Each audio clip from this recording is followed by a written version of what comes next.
Assalamualaikum warahmatullahi wabarakatuh. Perkenalkan, saya Lydia Yulestari, NIM 2104343, akan menjelaskan tentang tugas minggu 4 Sistem Informasi Akuntansi, yaitu diagram RA. Soal pertama, bagaimana diagram RA dapat membantu seorang auditor memahami proses bisnis seorang klien? Diagram REA menyajikan model database perusahaan yang termasuk di dalamnya adalah representasi dari semua tabel yang terdapat dalam database serta semua hubungan yang ada antar tabel di dalam database. Tabel dan hubungan ini mencerminkan proses bisnis dan peristiwa bisnis perusahaan. Dengan demikian, auditor dapat menggunakan diagram REA untuk 1. Memahami peristiwa mana yang mempengaruhi sumber daya organisasi dan agen mana yang berpartisipasi di dalamnya. Informasi tentang koordinalitas dalam diagram REA. Yang kedua, informasi tentang kardinalitas dalam diagram REA memberikan informasi yang berguna tentang praktik bisnis organisasi, seperti apakah mengizinkan pelanggan untuk melakukan pembayaran angsuran. Dengan demikian, auditor dapat menggunakan diagram REA untuk merencanakan audit.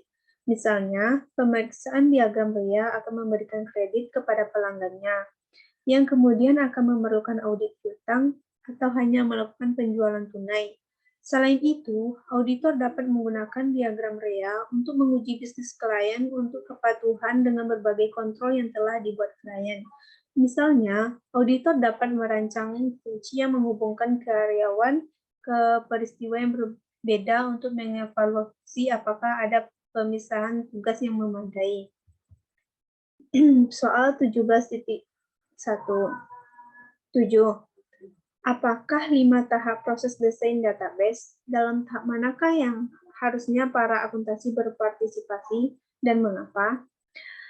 5 tahap desain database adalah analisis sistem, desain konseptual, desain fisik, implementasi dan konvensi, dan operasi dan pemeliharaan. Akuntansi dapat dan harus berpartisipasi dalam setiap tahap proses desain basis data. Tetapi tingkat partisipasi mereka akan bervariasi di seluruh tahapan. Yang A, fase analisis sistem, membantu mengevaluasi kelayakan proyek dan mengidentifikasi kebutuhan informasi pengguna. B, desain konseptual, akuntan berpartisipasi dalam mengembangkan skema logis, merancang kamus data, dan menentukan kontrol penting.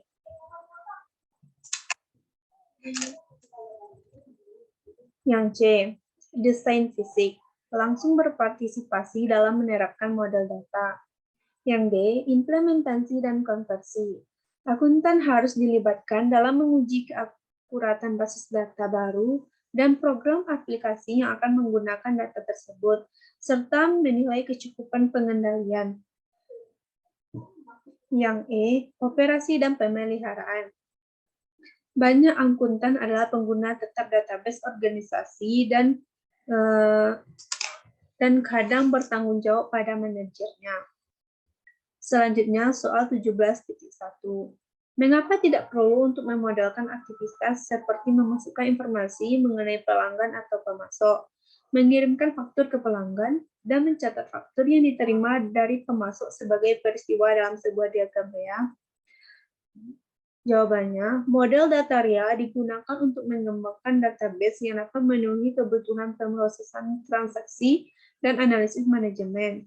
Hanya peristiwa yang secara langsung mengubah jumlah sumber daya, mewakili komitmen untuk peristiwa pertukaran di masa depan, atau memberikan informasi baru tentang aktivitas yang ingin direncanakan, dievaluasi oleh manajemen, dan kontrol perlu dimasukkan dalam database tersebut.